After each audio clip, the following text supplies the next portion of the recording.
Hello, നിങ്ങൾ എവിടെ? ഞാൻ കുമാറിന്റെ കൂടെ. കൂട്ടുകാരനോട് വെള്ളം അടിച്ചങ്ങ് നടന്നാ മതിയല്ലോ. ഞാൻ ഇത്തിരി ആൽക്കഹോൾ ആഹാരത്തിൽ ഉൾപ്പെടുത്തിയിട്ട് എത്ര കാലമായി സന്ധ്യയെ? ഇന്നലെ നിങ്ങൾ വെള്ളം അടിച്ചില്ലേ? ഇല്ല. അപ്പൊ മണം ഉണ്ടായിരുന്നതാ? എടി, അത് ഞാൻ ഇത്തിരി നറുകണ്ടി സർവത്ത് കുടിച്ചതാ. നിങ്ങളെ ഒരു നറുകണ്ടി. അവക്ക് ഇപ്പൊ എന്നെ തീരെ വിശ്വാസം ഇല്ല അണ്ണ.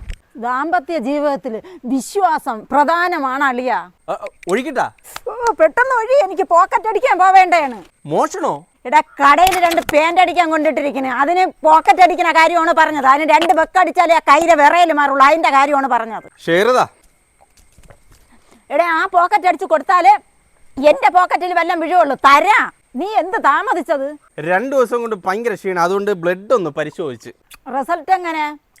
എന്റെ ശരീരത്തിലെ ആൽക്കഹോളിലെ ബ്ലഡിന്റെ അംശം ഉണ്ടെന്ന്. ഭാഗ്യം, നിന്റേത് പരിശോധിച്ചപ്പോ ഒരു അംശമെങ്കിലും ഉണ്ടായിരുന്നല്ല. കഴിഞ്ഞ ആഴ്ച എന്റേത് പരിശോധിച്ചപ്പോ ഒരു കണിക പോലും ഇല്ലായിരുന്നു. വിളിക്കുന്നു, മനസ്സിനൊരു സമാധാനം ഇല്ലെന്ന്. അവളെ കയ്യിലാ ഭരണം, അതാണ് കുഴപ്പം. ഒരു ആവശ്യത്തിന് ചോദിച്ചാൽ തരൂലെന്ന്. ഒരാവശ്യത്തിന് നിനക്ക് ഭരണം കിട്ടിയിട്ട് എന്തിനു ചെയ്യേ? ഭരണമല്ല, ആഭരണം. അങ്ങനെ വ്യക്തമായിട്ട് പറ. ഞാൻ പോണില്ലെങ്കിൽ അവൾ ഇനി അന്വേഷിച്ചു വരും. വന്നാ ഇനി ഇരിക്കണ്. ഞാൻ എത്ര വേണം? ഒരു 60 തന്നാ മതി. എനിക്കു തരാൻ ഇനിയുണ്ടോ?